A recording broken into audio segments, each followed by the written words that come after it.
Chief Minister Conrad Sangma today inaugurated a jackfruit mela at Tura under the state's Mission Jackfruit. The mission is aimed at exploring the potential of jackfruit through creation of value chain for jackfruit products and helping entrepreneurs set up small-scale and nano enterprises. Later, taking to the Twitter, the Chief Minister wrote through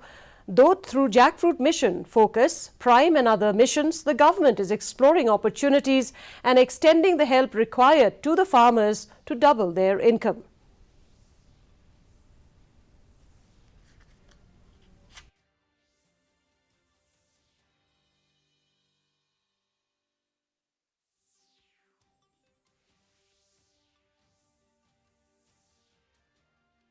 Demand dakple high over.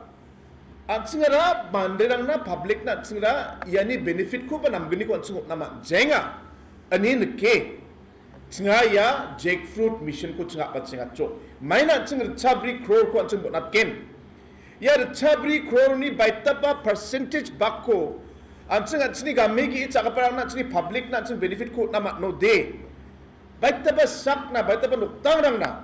atsing janggi thangani cholang ko atsingot naman ken ya muksongani yo sa tsinga ya jackfruit mission ko tsinga patsingata. The All India Trinamool Congress Meghalaya